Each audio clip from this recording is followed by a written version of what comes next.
நியாயத்தை பேசுனா யார் கேட்கா? நியாயத்தை பேசுனா நம்ம தான் பகையாக வேண்டியிருக்கு. பகையானாலும் ஒரு சின்ன பிள்ளைகிட்ட கூட சண்டை போட மாட்டேன். ஏற்கனவே நான் நவம்பர் 14 பிறந்தவா, குழந்தைய மாதிரி தான் பேசுவேன். பெரிய ஆட்களை கூட மதிக்க மாட்டேன். சின்ன பிள்ளைகளை தான் பாசமாக இருப்பேன். கடைசிக்கு ஒரு சின்ன பிள்ளைகிட்ட கூட சண்டை போட்டாலும் மன்னிப்பு கேட்குறவா நான்.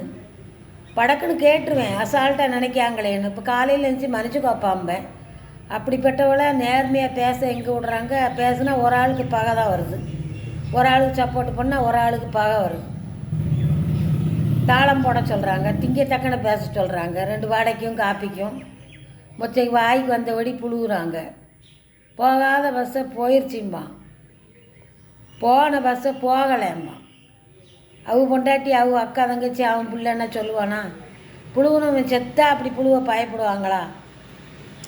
அப்படி பேசுகிறாங்க. நமக்கு பிடிக்க மாட்டேங்க. அதனால தான் வெளியே போகாமல் இதையாவது ஆரம்பித்து அந்த புண்ணியாளன் படி அளக்காரு சுந்தர் பிச்சை அப்படின்னாங்க. சரி, இதை செய்வோம். இது எவ்வளோ பெரியது, எத்தனை பேர் எத்தனை மக்களுக்கு கஷ்டப்பட்டவங்களுக்கெல்லாம் கிடைக்கி வீட்டில் இருந்துக்கிட்டே பணம் செலவழிக்காமல் எப்படி இதெல்லாம் அந்த காலத்துலையெல்லாம் கிடையாது இல்லையா?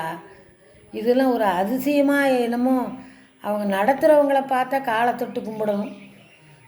அப்படியெல்லாம் நடத்துகிறாங்களா? அந்த காலத்துலலாம் இப்படி கிடையாதுல்ல. எத்தனையோ பேருக்கு வீட்டில் இருந்துக்கிட்டு இந்த மாதிரி பண்ணுறாங்கல்ல, நம்மளை விடையும் கஷ்டப்படுறவங்களுக்கு.